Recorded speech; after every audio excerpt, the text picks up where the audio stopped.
Good afternoon, ladies and gentlemen. My name is Indranil Roychowdhury. I'm a proud parent of Rayansh and Raisha, both students here at the United World College here in Singapore. And I'm also the founder and CEO of Docquity, which is Asia's largest doctors-only professional network.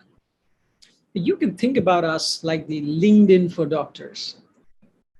But when we started back in 2016, we were guided by one goal, which was to bring doctors globally across multiple countries with various degrees of specializations into one common platform, to be able to share experiences with peers and learning from each other's experience. And that leads me straight into this topic, which is extremely near and extremely personal for me, on how technology-led peer-to-peer learning and experience sharing is saving lives. Now, before I would begin, I would like to really thank the UWC team for providing me with this opportunity to share our story. And I'm available to answer any questions that you may have throughout this session. Now, in today's session, I want to talk about the journey, the stories from which we have learned, the stories that keep on inspiring us, and the stories that keep on guiding us to get to the goal that we have set to ourselves as a company. And to begin this, I want to take you back to 23rd June 2011. This is the story of my father. My father was in New Delhi at that time, and he was rushed into the hospital after experiencing rapidly dropping blood pressure and chest pain. A senior doctor examined his symptoms, and diagnosed that it was a very, very serious cardiac issue. He announced back to my family that my father just had a couple of hours to live. Now, another doctor in that same room was tasked to look at him during these critical hours. This doctor, a much younger cardiologist, was not about to call it quits. He called one of his peers in the US, maybe an alumni or a classmate, I'm not really sure about that, to be able to garner a second opinion.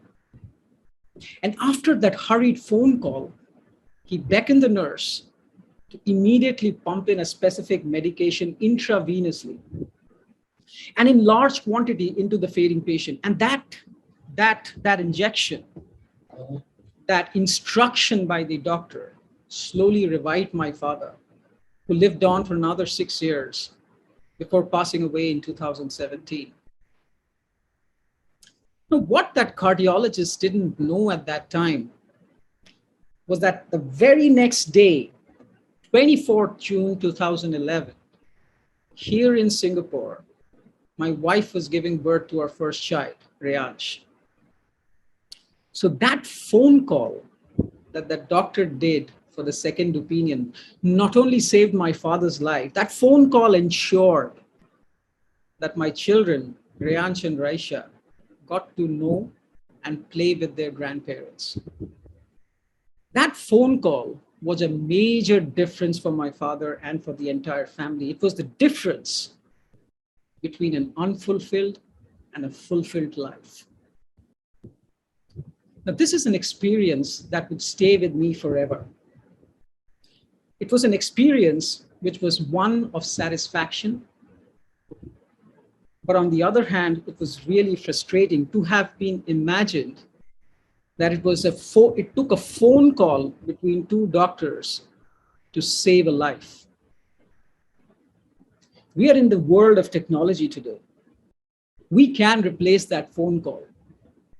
It was not just about replacing that phone call. It was about getting that information that was discussed within that particular phone call to all doctors in the world so that no other patient would have to go through that same situation. No other family would have to go through the same situation that we actually did. If that phone call didn't happen, as I said, it was the major difference between an unfulfilled and a fulfilled life. So replacing that phone call became our objective. Now, when we started to research more about on this problem, there were some really, really shocking revelations. Now, let me ask you a question.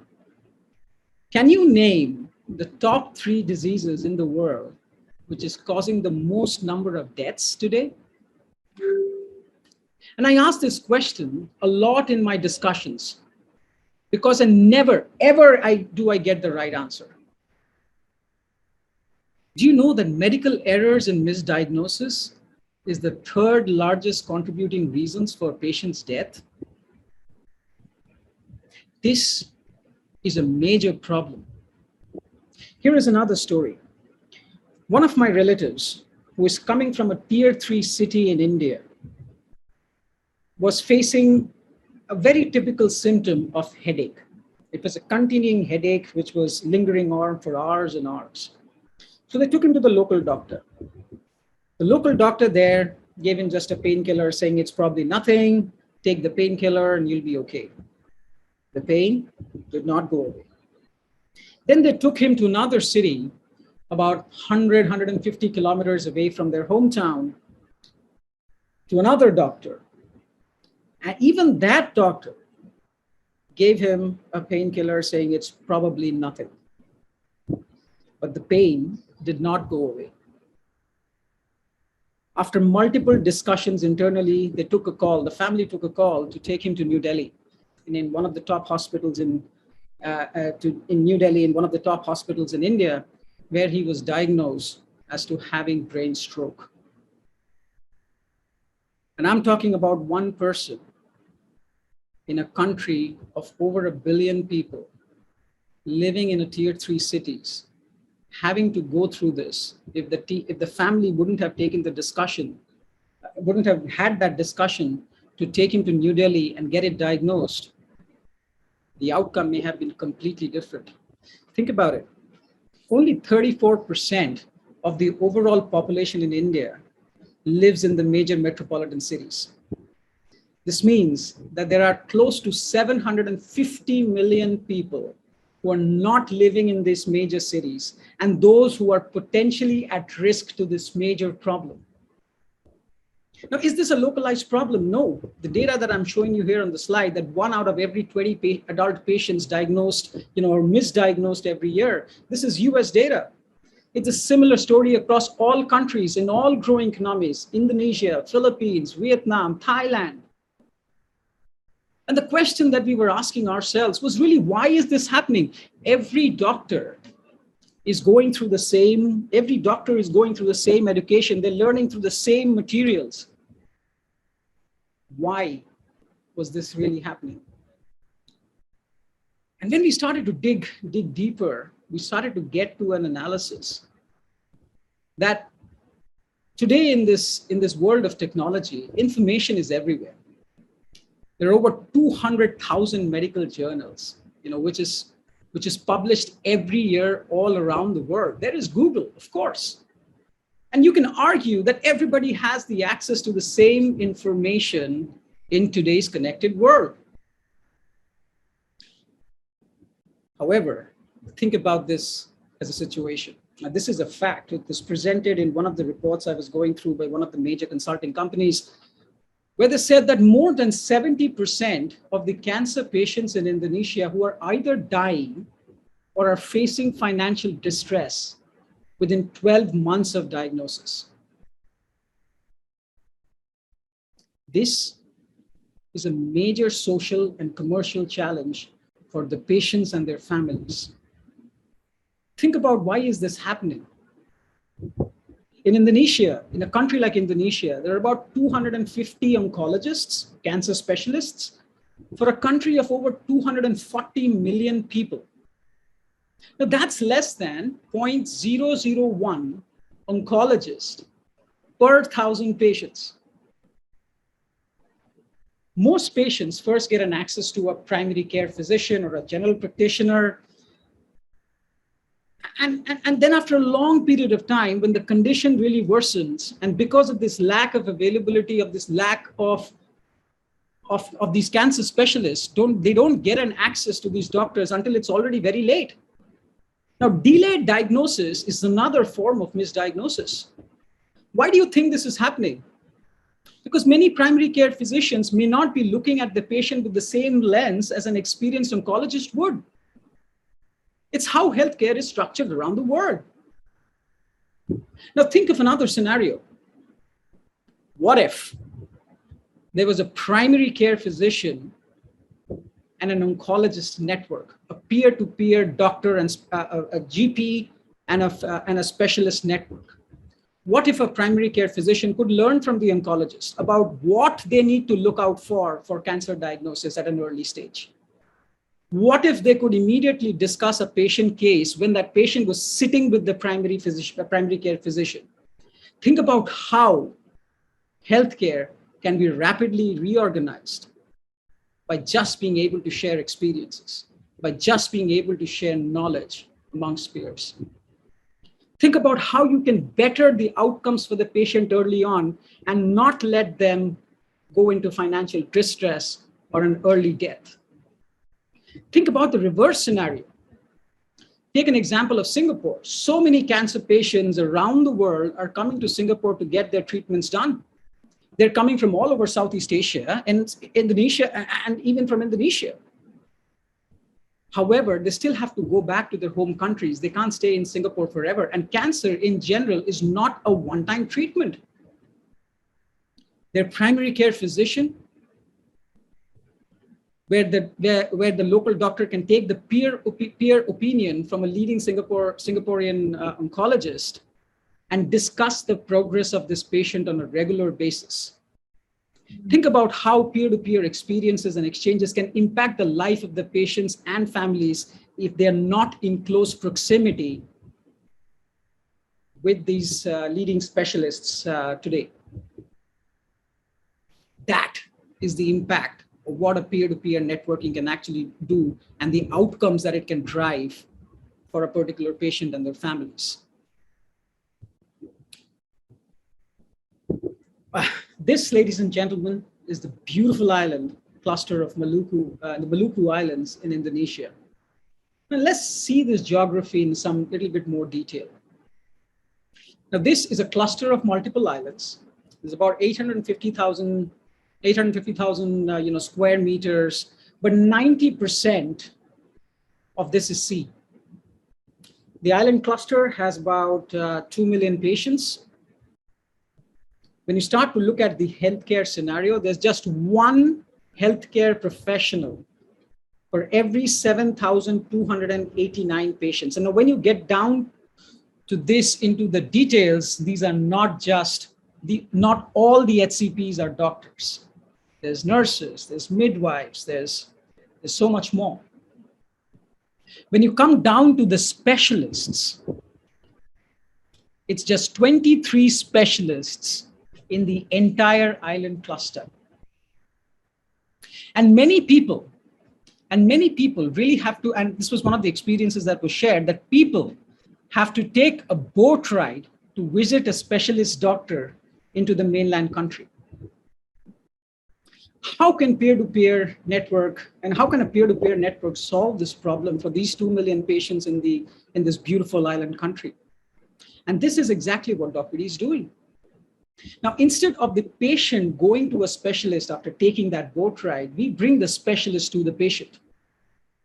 The general practitioners and the specialists discuss these kinds of cases on an ongoing basis on a digital platform, and they seek to solve the problems and identify the problems, with the patients much early on. Another case that we saw that when the patient was visiting a local doctor, the local doctor will take a specialist from main Jakarta city into a video conference on our application and jointly discuss on the call along with the patient. This is just an expansion. This is just an extension of the peer-to-peer network and transitioning this into a doctor-to-patient network. The outcome? That the patient problems get identified and it gets diagnosed much earlier. The other angle that we are looking at was really about P2P crowdsourcing. Now we take extreme measures to ensure that every single user on the platform is a verified doctor. Now, doctors can crowdsource these opinions from peers who are other doctors and see what the most of the doctors are actually thinking about. Now, this is not about recommending to doctors or not about prescribing to doctors of the right solution. It's about leveraging the power of peer-to-peer networks to give the doctor all the data points that she needs to take the most appropriate decision for her patient. Now think about the possibility wherein all this information that is getting generated in these thousands and millions of conversations that is happening amongst the doctors, if we can all get this down into a summarized format and make it available for any doctor across the world at the point when that doctor needs it. Think about, and I always go back to my father's story. Think about that situation if that younger cardiologist or even the senior cardiologist who dismissed the potential of my father to be able to, survive through the night, have access to this information. Today's technology makes it possible. That phone call shouldn't have actually taken place. That information should have been available to that doctor at that point in time. Today's technology like artificial intelligence, machine learning is making this happen. And this is something that we can build on. But the core fundamental is that there's enough experience which is available within doctors, which is available within industry. It's all about getting them down to one platform. It's all about getting them down to be able to collaborate amongst themselves and create this habit of learning from each other. Think about a future, ladies and gentlemen, wherein based on what the doctors from a similar location are discussing, you can identify potential disease hotspots immediately. Think about how quickly help can be provided at a much earlier stage to these kind of outbreaks. And ladies and gentlemen, this is not something which can happen only in the future. This is something which has already started to happen. And this takes me to the core and as to why peer-to-peer experience sharing is really working. And from my perspective, it's really about one thing. It's about trust. It's about relatability. The world works because it's human nature to make connects based on similarities. Two people connect on their same interests, maybe in the same genre of music, for example, and they can spend hours and hours discussing on the topic, even if they have met for the first time. There's an implicit connect that you make with peers because you can relate to them. There's a line of trust is automatically built because there is already a connection that the other person is a peer. It comes to us as second nature, and it's same for doctors. In the world of medical education, medical students, tend to be taught by what is called as by rote, which is basically, recognizing patterns. What doesn't necessarily happen is that these future doctors are taught about bias or reasoning and the pitfalls that go with reasoning on a long-term basis.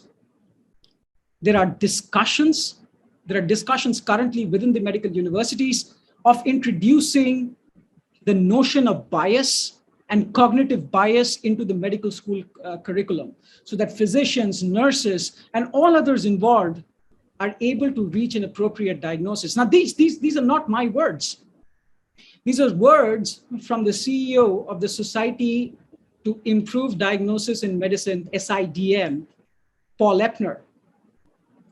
But where does peer-to-peer discussions really help? It helps us to understand our biases through discussions and experience sharing amongst our trusted peer. And it just doesn't stop at the medical school. It keeps on doing this on a continual basis throughout the entire doctor's professional journey. Now, second opinions are very common within the medical system. It's not something which is new that what we are really trying to do. The doctors discuss patient cases as the human body is very interrelated. For example, cardiologists will take an opinion from a nephrologist when they're conducting a patient surgery.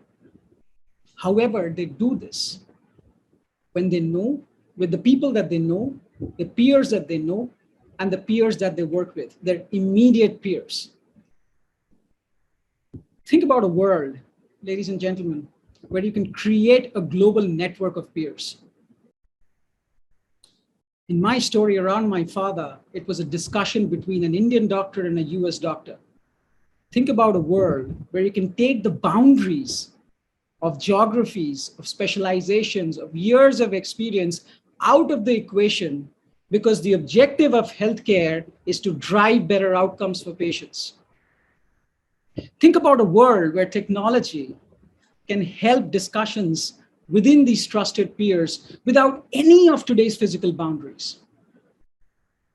How do you take a point-to-point connection, a point-to-point network between two doctors, scale it up to millions and millions of peer-to-peer connections amongst doctors across the world? Think about how those millions and millions of connections, those peer connections within the doctors, can drive better outcomes for millions and millions of patients across the world. Think about how peer-to-peer networks can really change the way healthcare is really being structured. And it can do it internally rather than governments, healthcare institutions, policies trying to drive this down. This is implicit in our human nature. And this is what peer-to-peer networking really does. And I'm really proud to say that we are already on the journey. On that day, on 23rd June 2011, it was a connection between two doctors in two countries. Today, post starting this company in 2016, we have expanded to 8 countries across Southeast Asia. And now we are moving into Taiwan, into Middle East, and the European region. We have over 300,000 plus doctors on the platform who've done about 4 million plus discussions. Think about the data that has actually getting generated. Think about the information. If we keep on expanding, keep on getting more doctors, creating more of these discussions amongst these doctors. Think about the impact it can actually create to these patients. A typical doctor in a year sees about 1,800 patients. The impact of this kind of peer-to-peer network, even at this stage, think about it, 300,000 doctors into 1,800 patients per year.